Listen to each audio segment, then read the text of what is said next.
जय हिंद दोस्तों, नमस्कार। स्वागत है आपका सिलेक्शन गुरुजी ऑनलाइन चैनल पर। आज हम बात करने वाले हैं साइंस के 15 प्रश्नों का, जो कि अति महत्वपूर्ण हैं, सभी परीक्षाओं के लिए बहुत ज़रूरी हैं और विशेष तौर पर अग्निवीर के लिए, जो कि अभी परीक्षा होने वाली है।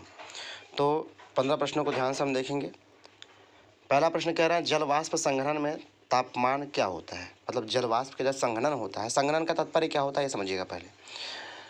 एक बार जल जो होता है वो अगर तापमान से वाष्पीकृत होकर ऊपर उठ जाता है और इसके बाद फिर वो उसके कहते हैं वाष्पीकरण। और जब वाष्पीकृत हुआ जल जब वो पानी के रूप में फिर परिवर्तित हो जाता है तो उसको संघनन बोलते हैं। तो कह रहे हैं जब वाष्प संघनन जो होता है तो उसमें तापमान क्या होता है? घटता है, स्थिर रहता है, बढ़ता है, या फिर इनमें से कोई नहीं? तो आप कहेंगे जलवाष्प में जो संघनन होता, जलवाष्प के संघनन जब होता है तो उसमें तापमान क्या होता है? घटता है।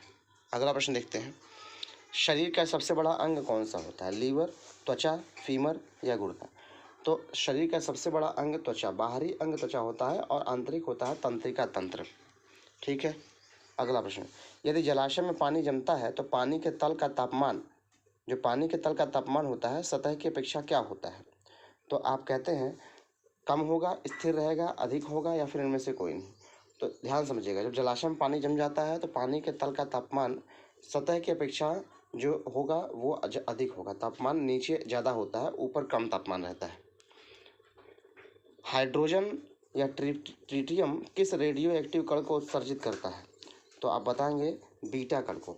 हाइड्रोजन किस रेडियो एक्टिव कण को उत्सर्जित करता है? तो आप कहेंगे बीटा कण। अगला प्रश्न, चेचक की बीमारी किससे होती है? जीवाणु से, गंदे पानी से, दूषित वायु से, या विषाणु यानी वायरस से? तो सही आंसर हो जाएगा वायरस से यानी विषाणु से। अगला प्रश्न, लोहे की अधिकतम मात्रा पाई जाती है? लोहा इनका सेंस है आयरन। आयरन की अधिकतम मात्रा पाई जाती है हीमोग्लोबिन में, प्लाज्मा में, केरेटिन में, या इनमें से कोई नहीं? तो सही आंसर हो जाएगा आपका हीमोग्लोबिन में आयरन की सबसे ज़्यादा मात्रा पाई जाती है। साबुन किस पानी में झाग नहीं देता? कठोर जल में, मृदु जल में, वर्षा के जल में, या इनमें से कोई नहीं? तो साबुन जो होता है वो कठोर जल में झाग नहीं देता है। बल का आविष्कारक कौन है? एरिस्टोटल, गैलीलियो, न्यूटन, या फिर मेंडल? तो सही आंसर हो जाएगा आपका कि न्यूटन जो है बल के आविष्कारक माने जाते हैं। भारी जल का रासायनिक सूत्र क्या है? H2O, N2O, SO2, या फिर D2O? भारी जल का रासायनिक सूत्र जो है वो है D2O। क्षैतिज ऊर्जा का स्रोत सूत्र क्या होता है? तो क्षैतिज ऊर्जा का सूत्र जो होता है, क्षैतिज ऊर्जा बराबर mgh। सही हो जाएगा। रसोई में किस गैस का उपयोग किया जाता है? ब्यूटेन, LPG, CNG, या मीथेन? तो रसोई घर में जो गैस प्रयोग किया जाता है उसका नाम है LPG। सोडियम क्या होता है? सोडियम मिश्रण है, अधातु है, धातु है, इनमें से कोई नहीं? तो सोडियम एक धातु है जिसका जो रासायनिक सूत्र होता है वो Na होता है। अगला प्रश्न, प्रकाश वर्ष किसकी इकाई है? दूरी की, ध्वनि की, विद्युत की, बल की? तो प्रकाश वर्ष दूरी की इकाई है, जो कि खगोलीय दूरी को मापने में प्रयोग किया जाता है और इसका मान होता है एक प्रकाश वर्ष बराबर 9.46 × 10⁻15 मीटर।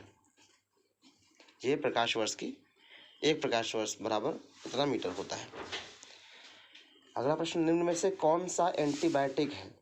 एम्पिसिलिन, एस्पिरिन, कॉम्पोज, या फिर इनमें से कोई नहीं? तो निम्न इसमें से जो एम्पिसिलिन है, एम्पिसिलिन एक एंटीबायोटिक है। ऑप्शन नंबर ए सही हो जाएगा। इस प्रकार से साइंस के 15 प्रश्न हम लोग भली भांति पूर्ण कर लिए हैं। अगर वीडियो पसंद आया हो तो लाइक कीजिएगा, शेयर कीजिएगा, चैनल को सब्सक्राइब कीजिएगा। बाकी के लिए अगले वीडियो मिलते हैं, तब तक के लिए जय हिंद, जय भारत।